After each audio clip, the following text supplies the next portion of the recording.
کب لگائے تھے صحابہ نے بازاروں میں ڈیرے جشن نبی کی آڑ میں بدعت پھیلا رہے ہیں وقت نزا میں بھی تھی نبی کو امت کی فکر وقت نزا میں بھی تھی نبی کو امت کی نماز کی فکر وقت نزا میں بھی تھی نبی کو امت کی نماز کی فکر آج وہ لوگ نماز گوا کر جشن منا رہے ہیں قرآن و سنت کا دامن چھوڑ کر کیوں لوگ قرآن و سنت کا دامن چھوڑ کر کیوں لوگ ثواب کی آڑ میں گناہ کما رہے ہیں میرے انتہائی واجب الاحترام برادران اسلام دوستوں بزرگوں بھائیوں رسول اللہ صلی اللہ علیہ وسلم کی طرف سے امت مسلمہ پر 5 بڑے بڑے حقوق لازم ہیں رسول اللہ صلی اللہ علیہ وسلم کا پہلا حق یہ ہے کہ آپ پر ایمان لایا جائے رسول اللہ صلی اللہ علیہ وسلم کی طرف سے دوسرا حق یہ ہے کہ زندگی کے تمام مسائل میں آپ صلی اللہ علیہ وسلم کی اطاعت و فرما برداری کی جائے اور رسول اللہ صلی اللہ علیہ وسلم کی طرف سے تیسرا حق یہ ہے امت پر کہ آپ صلی اللہ علیہ وسلم کے لائے ہوئے دین کی نصرت اور مدد کی جائے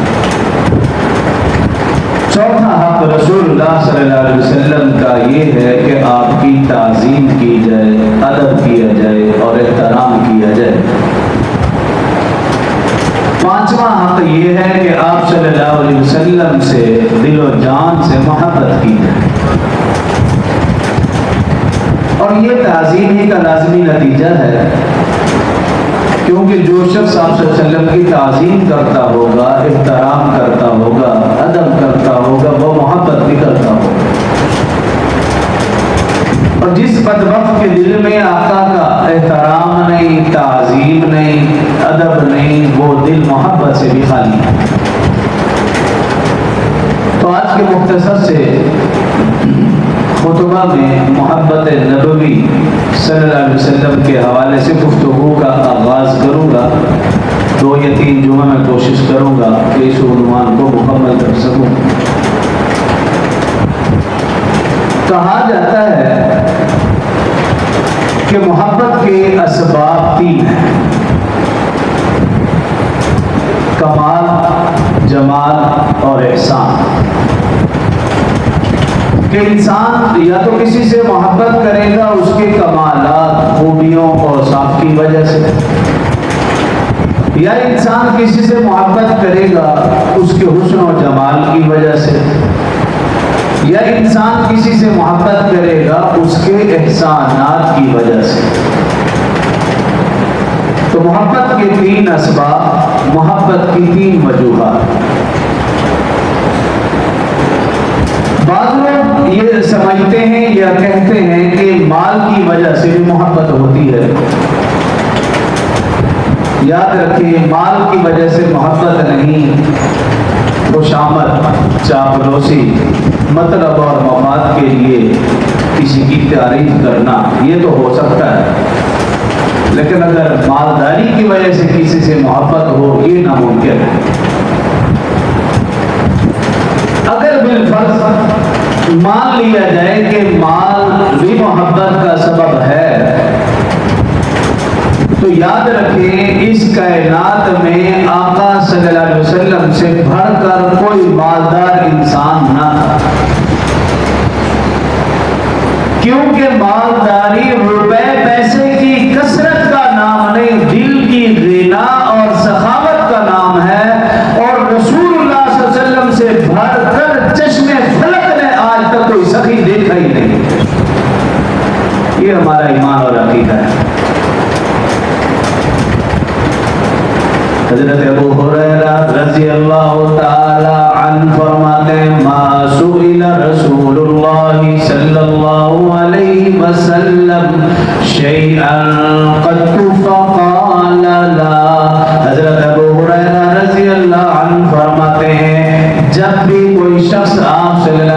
وسلم سے مانگنے آیا. رسول اللہ صلی اللہ علیہ وسلم کے در پہ کوئی سائل آیا. فرماتے ہیں رسول اللہ صلی اللہ علیہ وسلم نے اسے عطا کیا. فرماتے ہیں آقا صلی اللہ علیہ وآلہ وسلم پر زندگی میں کبھی لا نہیں آیا ہی نہیں. اتنے بڑے سخی کے زندگی میں ایک اور حدیث کا مفہوم کلمہ شہادت میں جو لا ہے, لا الہ الا اللہ یا اشہد ان لا الہ, فرماتے ہیں آقا کی زبان پر کلمہ شہادت کے لا کے علاوہ کبھی لا آیا ہی نہیں, کبھی نہ نہیں کیا, نہیں کیا. حضرت جابر رضی اللہ عنہ روایت کرتے ہیں آپ صلی اللہ علیہ وسلم نے عام اعلان کر رکھا تھا من ترک دینا فعلی ومن ترک مالا فورثتہ. اگر کوئی مسلمان مال چھوڑ کر فوت ہوگا اس کے وارث اس کے مال کو سنبھالیں گے, لیکن اگر کوئی مسلمان اس حالت میں فوت ہو کہ اس کے اوپر قرض ہو, میں محمد اس کی طرف سے قرض ادا کروں گا. یہ آپ صلی اللہ علیہ وسلم کی طرف سے اعلان. کتنے بڑے سخی. عائشہ صدیقہ رضی اللہ عنہ فرماتی ہیں رات کا وقت ہے, کافی حصہ بیت چکا ہے, آقا کو نیند نہیں آ رہی. میں نے پوچھا یا رسول اللہ صلی اللہ علیہ وسلم خیریت؟ بے قراری, بے چینی اتنی کبھی نہیں دیکھی. فرمایا ہاں عائشہ آج میرے پاس کچھ مال آیا تھا, میں نے اسے تقسیم فرمایا, چاندی کا کچھ حصہ باقی رہ گیا, کوئی لینے والا نہیں آیا. بے قراری, بے چینی کی وجہ یہ ہے اگر اس حالت میں اللہ کے پاس پہنچا تو اس کا میں کیا جواب دوں گا. یہ رسول اللہ صلی اللہ علیہ وسلم کی سخاوت کا عالم. حدیث مبارکہ کا مفہوم کئی دفعہ ایسے ہوا آقا کے پاس سائل آیا, کچھ نہیں تھا لیکن قرض لیا. بعض اوقات یہودی سے قرض لیا, اس سائل کی حاجت کو پورا کیا. کوئی یہ نہ کہہ سکے کہ محمد کے در پہ گیا اور خالی لوٹ کر آیا. کیوں؟ رسول اللہ صلی اللہ علیہ وسلم فرماتے ہیں واللہ یعطی, اللہ مجھے عطا فرماتا ہے, انا قاسم, میں تو تقسیم کرنے والا ہوں. یہ رسول اللہ صلی اللہ علیہ وسلم کو بھی خاتون جنت حضرت فاطمہ الزہرا رضی اللہ عنہ,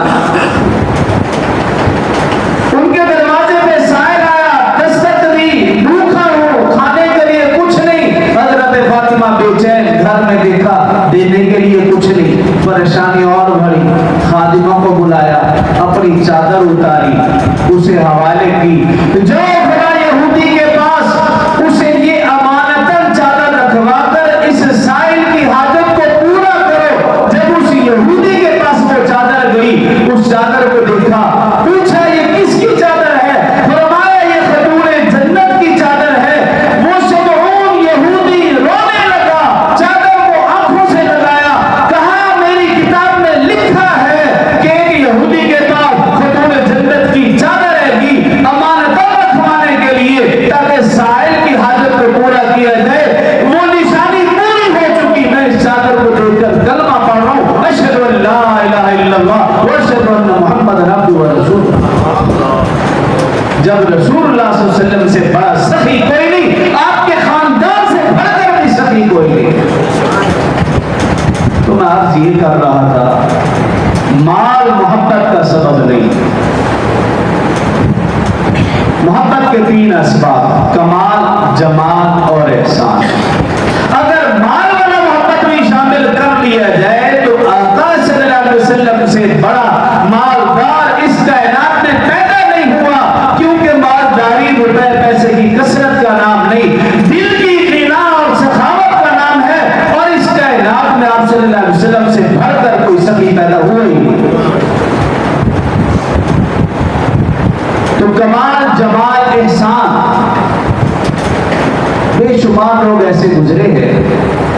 پہلا سبب کمال والا, کوشش کروں گا کہ اسی کو برباد کروں. اگلا سبب پھر اگلے دن.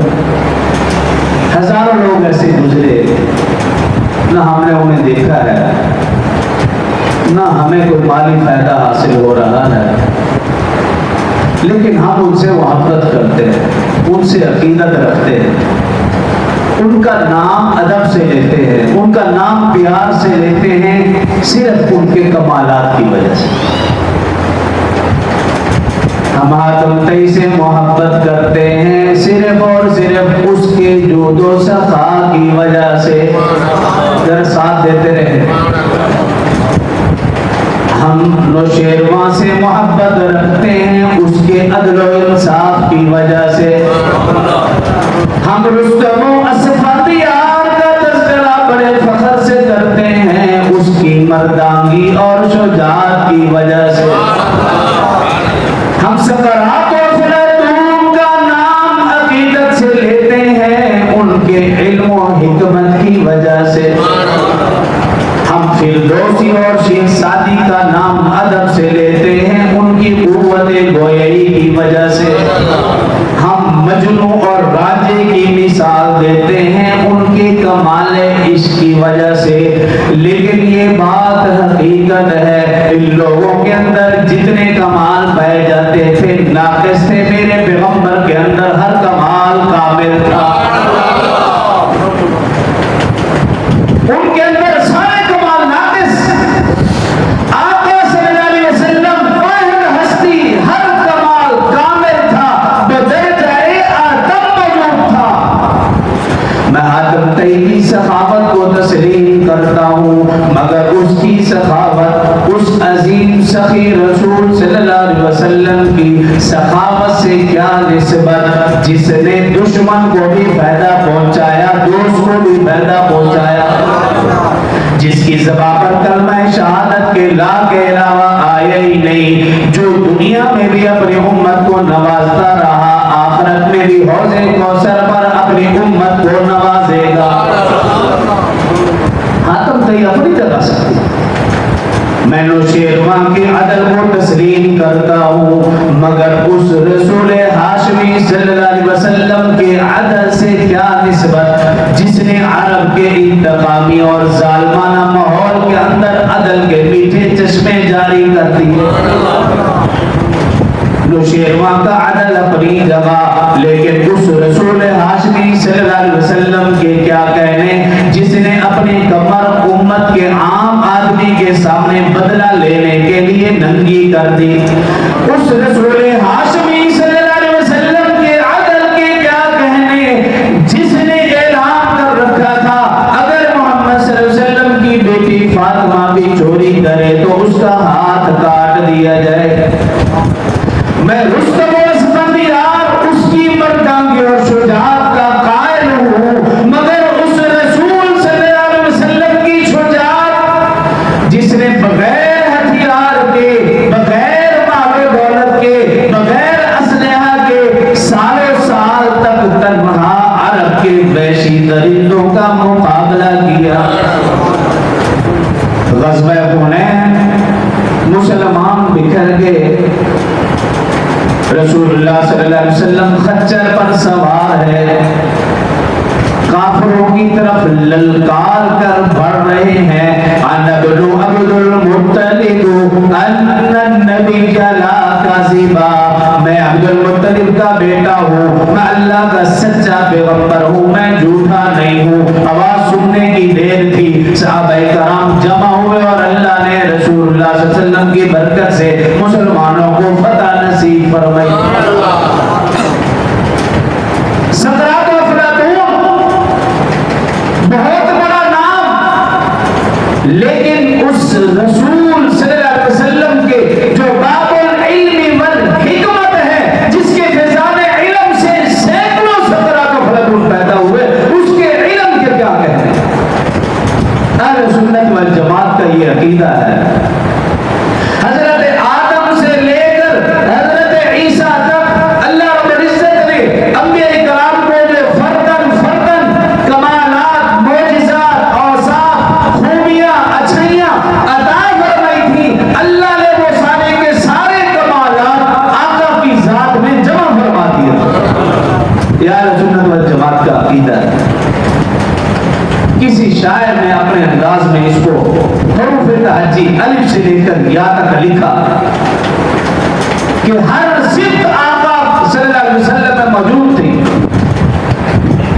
یوں لکھتے ہیں آپ نے ساتھ سے فرماتے ہیں کہ الف نے کہا اللہ کا رسول آ رہا ہے, با نے کہا بانی اسلام آ رہا ہے, تا نے کہا تاجدار مدینہ آ رہا ہے, سا نے کہا سروت والا آ رہا ہے, جیم نے کہا جلیل القدر نبی آ رہا ہے, ہا نے کہا حبیب خدا آ رہا ہے, خا نے کہا خاتم النبیین صلی اللہ علیہ وسلم آ رہا ہے, دال نے کہا دو جہاں کا والی آ رہا ہے, دال نے کہا ذالک الکتاب کہنے والا آ رہا ہے, را نے کہا رحمت للعالمین آ رہا ہے, زا نے کہا زمانے کا امام آ رہا ہے, سین نے کہا ساقی کوثر آ رہا ہے, شین نے کہا شافع محشر آ رہا ہے, صاد نے کہا صادق و امین آ رہا ہے, زواد نے کہا ضعیفوں کا ماوا آ رہا ہے, طا نے کہا طاہر و مطہر آ رہا ہے, زا نے کہا ظلمت مٹانے والا آ رہا ہے, عین نے کہا عرب کا سرتاج آ رہا ہے, غین نے کہا غریبوں کا ماوا آ رہا ہے, فا نے کہا فقیروں کا مولا آ رہا ہے, قاف نے کہا قرآن والا آ رہا ہے, کاف نے کہا کملی والا آ رہا ہے, لام نے کہا لوح و قلم والا آ رہا ہے, میم نے کہا محمد رسول اللہ آ رہا ہے, واو نے کہا والضحیٰ کے چہرے والا آ رہا ہے, یا نے کہا یکتا انوکھی شان والا نبی آ رہا ہے. ہر ایک کا اپنا انداز.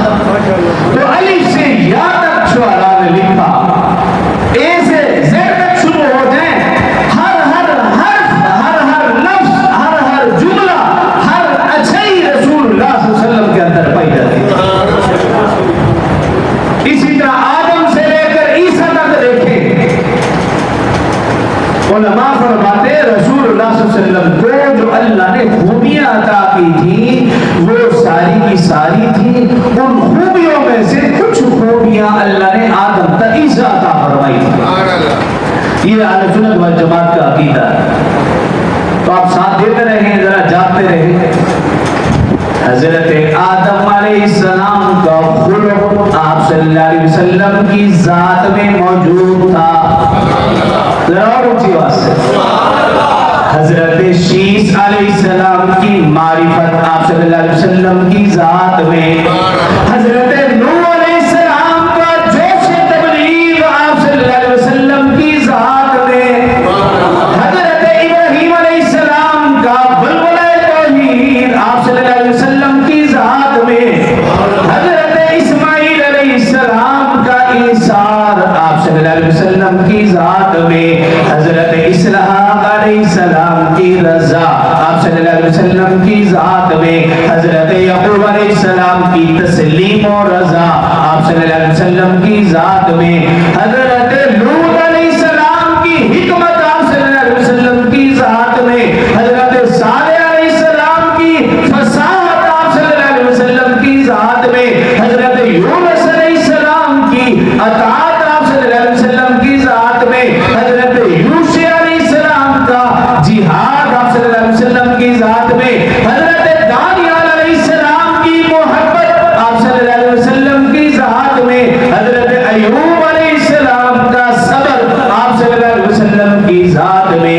حضرت یوسف علیہ السلام کا غسل آپ صلی اللہ علیہ وسلم کی ذات میں. حضرت ہارون علیہ السلام کا جمال آپ صلی اللہ علیہ وسلم کی ذات میں. حضرت موسیٰ کا جلال آپ صلی اللہ علیہ وسلم کی ذات میں. حضرت یحییٰ کی پاک دامنی آپ صلی اللہ علیہ وسلم کی ذات میں. حضرت عیسیٰ کا زہد و تقوی آپ صلی اللہ علیہ وسلم کی ذات میں. حضرت مولانا قاسم نانوتوی رحمت اللہ تعالی اللہ علیہ انبیاء کرام علیہ السلام ان کے اوصاف لکھنے کے بعد یہ شعر لکھتے ہیں، جہاں کے سارے کمالات ایک تجھ میں ہیں، جہاں کے سارے کمالات ایک تجھ میں ہیں، تیرے کمال کسی میں نہیں مگر دو چار۔ اللہ رب العزت نے رسول اللہ صلی اللہ علیہ وسلم کو بے شمار کمالات سے نوازا تھا، ان میں سے چند کمالات انبیاء کرام کو عطا فرمائے تھے، معجزات عطا فرمائے، خوبیاں عطا فرمائی، اوصاف عطا فرمائے تھے، لیکن رسول اللہ صلی اللہ علیہ وسلم کو مجسمہ معجزہ بنایا تھا، جس کو شیخ سعدی رحمہ اللہ یوں فرماتے ہیں، حسن یوسف دم عیسیٰ ید بیضاداری، حسن یوسف دم عیسیٰ ید بیضاداری، آنچ خوباں ہما دارن تو تنہا داری۔ اے پیغمبر صلی اللہ علیہ وسلم تمام انبیاء کرام میں چند صفات چند خوبیاں پائی جاتی تھی، لیکن اللہ نے آپ کی ذات میں ساری کی ساری صفات خوبیاں جمع فرما دی تھی۔ وہ کون سا فرق، کون سی صفت، کون سی خوبی ہے جو رسول اللہ صلی اللہ علیہ وسلم میں موجود نہ تھی؟ حیا کا یہ عالم تھا۔ حضرت ابو سعید خدری رضی اللہ عنہ فرماتے ہیں رسول اللہ صلی اللہ علیہ وسلم پردہ نشین کنواری لڑکی سے بھی زیادہ حیادار تھے، یہ رسول اللہ صلی اللہ علیہ وسلم کی خوبی تھی۔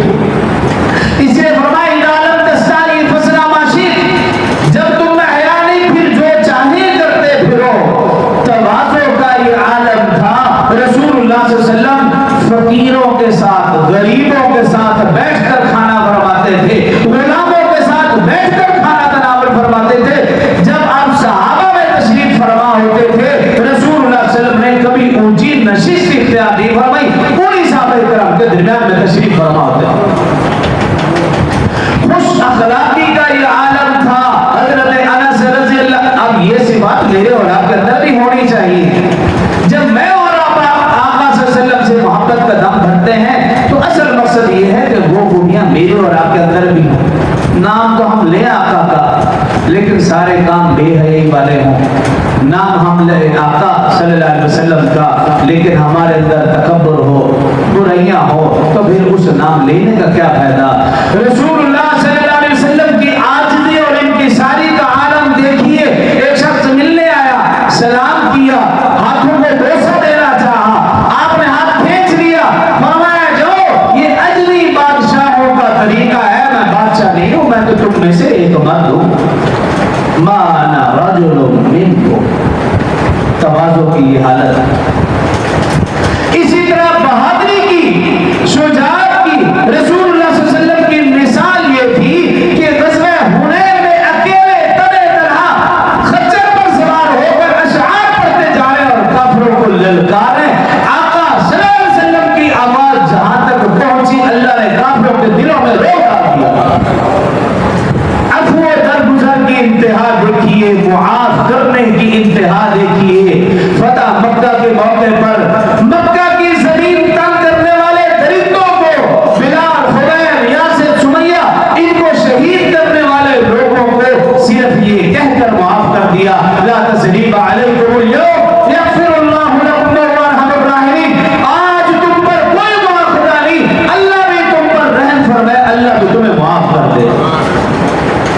بڑے سے بڑے دشمن کو معاف کیا۔ اسی طرح صبر و شکر کا انتہا، صبر و شکر کا عالم یہ تھا۔ اما عائشہ صدیقہ رضی اللہ عنہا فرماتی ایک ایک ہفتہ گھر میں چولہا نہیں جلتا تھا، پانی اور کھجور سے گزارا فرماتے، لیکن زبان سے اللہ کا شکر ادا فرماتے تھے۔ محبت اور شفقت کا عالم دیکھیے۔ انسان تو انسان، حیوان رسول اللہ صلی اللہ علیہ وسلم کی خدمت میں حاضر ہوتے اور اپنے مالک کی شکایت کیا کرتے تھے، رسول اللہ صلی اللہ علیہ وسلم کی بات کو سنتے تھے۔ سچائی کا یہ عالم تھا۔ جنگ بدر میں اخنس بن شریف ابو جہل کے پاس گیا اور ابو جہل سے کہنے لگا، اے ابو جہل، رسول اللہ صلی اللہ علیہ وسلم تیرے رشتہ دار ہیں، ذرا یہ تو بتا کہ رسول اللہ صلی اللہ علیہ وسلم کیسے ہیں؟ ابو جہل نے جو خوبی بیان فرمائی، کہا اللہ کی قسم یہ محمد سچا ہے، اس نے زندگی میں کبھی غلط بیانی نہیں کی، اس لیے تو آپ کو صادق و امین کہتے تھے۔ اب یہ خوبیاں رسول اللہ صلی اللہ علیہ وسلم میں پائی جاتی تھی جو کہ میرے اور آپ کے اندر بھی ہونی چاہیے، لیکن میں اور آپ دیکھیں اپنے آپ کو تو ہمارے اندر ان میں سے کوئی بھی خوبی نہیں پائی جا رہی۔ اور رسول اللہ صلی اللہ علیہ وسلم نے کیا فرمایا؟ ان اکمل المؤمنین ایمانا احسنهم خلقا، ایمان والوں میں سے کامل ترین ایمان والا وہ ہے جو اخلاق کے لحاظ سے سب سے اچھا ہو۔ اور اللہ نے جو رسول اللہ صلی اللہ علیہ وسلم کی خوبی بیان فرمائی، وَإِنَّكَ لَعَلَىٰ خُلُقٍ عَظِيمٍ، کہ رسول اللہ صلی اللہ علیہ وسلم اخلاق کے اعلیٰ مرتبے پر فائز ہے۔ علماء نے اخلاق کی 3 اقسام لکھی، ایک ہے اخلاق حسنہ، ایک ہے اخلاق کریمانہ، اور تیسرا ہے اخلاق عظیمہ۔ اخلاق عظیمہ یہ سب سے اوپر والی ڈگری ہے، جیسے M Phil P H D سب سے اوپر والی ڈگری، جس نے ایم فل کر لیا اس کا مطلب اس نے میٹرک ایف اے یہ سب کچھ کر دیا۔ تو جب رسول اللہ صلی اللہ علیہ وسلم کی باری اللہ فرمایا وَإِنَّكَ لَعَلَىٰ خُلُقٍ عَظِيمٍ، اب اخلاق حسنہ اچھے اخلاق، کہ اگر کوئی شخص زیادتی کرے تو اس کے ساتھ زیادتی نہ کرو بلکہ عدل کرو، انصاف کرو، یہ ہے اخلاق حسنہ۔ کہ جس نے زیادتی کی ہے اگر بدلہ لینا ہے تو پھر اتنا ہی بدلہ لے جتنی اس نے زیادتی کی ہے، یعنی انصاف کرو، عدل کرو، اسے اخلاق حسنہ کہتے۔ اور دوسرے اخلاق کریمانہ، زیادتی کی ہے کسی نے آپ اس کو معاف کر دیں، یہ اخلاق کریمانہ۔ تیسرے اخلاق عظیمہ، اگر کوئی زیادتی کرتا ہے آپ اس کو معاف بھی کرتے ہیں اور اس کے ساتھ اچھائی بھی کرتے ہیں۔ رسول اللہ صلی اللہ علیہ وسلم اخلاق عظیمہ کے عظیم مرتبے پر فائز تھے۔ اور ہمارے لیے کیا مثال دی رسول اللہ صلی اللہ علیہ وسلم نے؟ میں اور آپ بھی تو چاہتے ہیں نا کہ اخلاق عظیمہ ہمارے اندر بھی ہیں، تو رسول اللہ صلی اللہ علیہ وسلم نے جو تعریف کی ہے وہ سننے، سمجھنے اور اپنے آپ کو جانچنا۔ آپ صلی اللہ علیہ وسلم نے فرمایا اخلاق عظیمہ یہ ہے سل من قطعک، یہ اخلاق عظیمہ کی تعریف جو رسول اللہ صلی اللہ علیہ وسلم نے کی ہے، مشکات شریف کی روایت ہے۔ سل من قطعک، اخلاق عظیمہ یہ ہیں وہ رشتہ دار جو تم سے تعلق توڑتے ہیں ان کے ساتھ تعلق جوڑنا، یہ اخلاق عظیمہ ہے۔ اور میں اور آپ اپنے آپ کو جانچے تو ہم تو اس کے قریب بھی نہیں، ہم تو بربلا کہتے ہیں جو ہمارے ساتھ ٹھیک رہے گا ہم صحیح چلیں گے، جو ہمارے ساتھ ٹھیک نہیں ہم اس کے قریب بھی نہیں جائیں گے، نعوذ باللہ جنازے پر بھی نہیں جائیں گے۔ کہتے مسلمان ہیں اور ربیع الاول میں نعرے بھی خوب لگاتے ہیں، کھاتے بھی خوب ہیں آقا کے نام پر۔ یہ پہلی تعریف ہے سل من قطعک، وہ رشتہ دار جو تجھ سے تعلق کو توڑ لے ان کے ساتھ تعلق کو جوڑنا، فرمایا یہ اخلاق عظیمہ۔ دوسری بات فرمائی واعف عن من ظلمک، جو تیرے اوپر ظلم کرے اس کو معاف کر دے، فرمایا یہ اخلاق عظیمہ ہے۔ معاف کرنا یہ اخلاق عظیمہ ہے، بدلہ لینا نہیں، غصہ نکالنا نہیں، اس کو برا بھلا کہنا نہیں۔ ہماری کیا ہے، ایک بار گالی دے گا 100 گالیاں دیں گے، ایک بار غصہ کرے گا کئی بار غصہ کریں گے، یعنی اس سے زیادہ ہمارا جو ری ایکشن ہے وہ زیادہ ہے۔ اور جو تیسری بات ارشاد فرمائی وَأَحْسَنْ إِلَيْكَ مَنْ أَسَاءَ إِلَيْكَ، جو تیرے ساتھ برا کرے تو اس کے ساتھ اچھا کر۔ یہ 3 تعریفیں رسول اللہ صلی اللہ علیہ وسلم نے اخلاق عظیمہ کی فرمائی ہیں۔ اب میں اور آپ اپنے اندر دیکھ لیں کہ میں اور آپ کہاں کھڑے ہیں،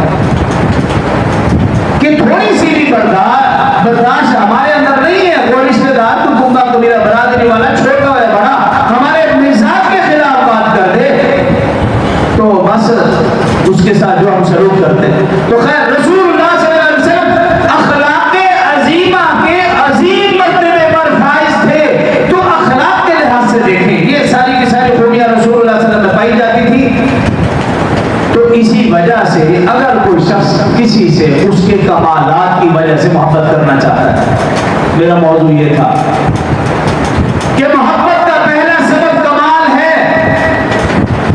اگر آپ دیکھیے رسول اللہ صلی اللہ علیہ وسلم کے اندر سارے کمالات، ساری اچھائیاں، ساری خوبیاں، سارے اوصاف پائے جاتے تھے۔ اگر کوئی مسلمان کسی سے اچھے کمالات کی وجہ سے، اوصاف کی وجہ سے، خوبیوں کی وجہ سے محبت کرنا چاہتا ہے، وہ صرف اور صرف رسول اللہ صلی اللہ علیہ وسلم کی ذات ہے کہ رسول اللہ صلی اللہ علیہ وسلم کے اندر یہ سارے کمال پائے جاتے تھے۔ اگر کوئی شخص کسی سے جود و سخا کی وجہ سے محبت کرنا چاہتا ہے، کسی سے عدل و انصاف کی وجہ سے محبت کرنا چاہتا ہے، ہمدردی اور غمخواری کی وجہ سے محبت کرنا چاہتا ہے، احسان اور خدمت خلق کی وجہ سے محبت کرنا چاہتا ہے، وہ رسول اللہ صلی اللہ علیہ وسلم کی ذات ایسی ہے جس کے اندر یہ سارے کمالات بدل جائے تب پائے جاتے تھے۔ صرف رسول اللہ صلی اللہ علیہ وسلم نہیں، رسول اللہ صلی اللہ علیہ وسلم کے ساتھ جو بھی جڑا، اگر ابو بکر جڑا آپ نے اسے صدیق بنا دیا، اگر عمر جڑا آپ نے اسے فاروق بنا دیا،